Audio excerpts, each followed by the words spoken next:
ഈശോയുടെ ഏറ്റവും വലിയ ആഗ്രഹം നിന്റെ ജീവിതത്തിൽ പരിശുദ്ധാത്മാവിന്റെ അഭിഷേകം അതിന്റെ പരിപൂർണതയിൽ നിറയപ്പെടണം. നിന്റെ ആത്മാവിൽ വെളിപ്പെടണം, നിറയപ്പെടണം. അങ്ങനെ ആത്മാവിന്റെ അഭിഷേകത്തിൽ നീ വിശുദ്ധ ജീവിതം എന്നുള്ളത് പരിശുദ്ധാത്മാവിനെ കൂടാതെ സാധ്യമല്ല. പരിശുദ്ധാത്മാവിന്റെ അഭിഷേകത്തിലൂടെ നിന്റെ ജീവിതത്തിൽ ദൈവം ആഗ്രഹിക്കുന്ന അനുഗ്രഹം നിറഞ്ഞ, കൃപ നിറഞ്ഞ, അഭിഷേകം നിറഞ്ഞൊരു ജീവിതം ഉണ്ടാകണമെന്ന് ഈശോ ആഗ്രഹിക്കുകയാണ്. ഹല്ലേലൂയ.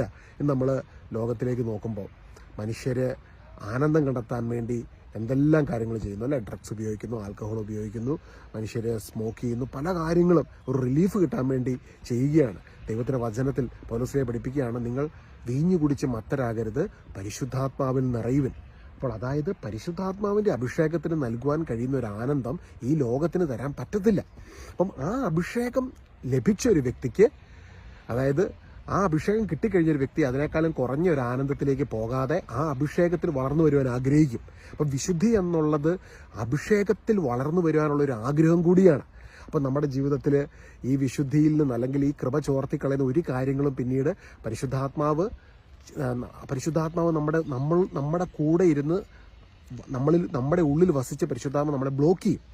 അപ്പോൾ ആ പരിശുദ്ധാത്മാവിന്റെ പ്രേരണയനുസരിച്ച് നമ്മളോട് വ്യാപരിക്കുവാനാണ് ഗലാത്യ ലേഖനം 5-ാം അധ്യായത്തിന്റെ 17 മുതലുള്ള വാക്യങ്ങളിൽ അപ്പോസ്തലൻ പഠിപ്പിക്കുന്നത്. പരിശുദ്ധാത്മാവിന്റെ പ്രേരണയനുസരിച്ച് വ്യാപരിക്കുവിൻ. ജഡത്തിന്റെ മോഹങ്ങളെ നിങ്ങൾ തൃപ്തിപ്പെടുത്തരുത്. ആത്മാവിന്റെ പ്രേരണയനുസരിച്ച് മുൻപോട്ട് പോവുക.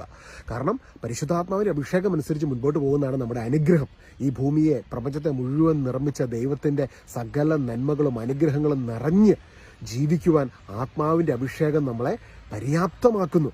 മാത്രമല്ല, ആത്മാവുമായിട്ടുള്ള ഫെലോഷിപ്പിൽ മുമ്പോട്ട് പോകുമ്പോൾ സ്നേഹം, ആനന്ദം, ദയ, ക്ഷമ, ആ ഒരു പരിശുദ്ധാത്മാവിന്റെ എല്ലാ ഫലങ്ങളും നമ്മളിൽ നിന്ന് പുറത്തോട്ട് വരും. പൗലോസിനെ പഠിപ്പിക്കുന്ന ഒരു കാര്യമുണ്ട് ഗലാത്യ ലേഖനം 5-ാം അധ്യായത്തിൽ, ജഡത്തിന്റെ വ്യാപാരങ്ങൾ ആത്മാവിന്റെ ഫലങ്ങൾ. ജഡത്തിന്റെ ഫലങ്ങൾ എന്നല്ല പറയുന്നത്. എന്തുകൊണ്ടെന്നറിയോ? ജഡത്തിൽ മനുഷ്യൻ ആശ്രയിക്കുമ്പോൾ ജഡത്തിന്റെ വ്യാപാരങ്ങൾ വരുന്നു. എന്നാൽ ആത്മാവുമായിട്ടൊരു ഫെലോഷിപ്പിൽ ആയിരിക്കുമ്പോൾ ഫലങ്ങളുണ്ടാകും. ആ ഫെലോഷിപ്പിൽ നിന്ന്, പരിശുദ്ധാത്മാവിൽ നിന്നുള്ള ഫലങ്ങൾ ഇത് നമ്മുടെ ജീവിതത്തിൽ നിറയുവാൻ ഇടയാകട്ടെ. God bless U.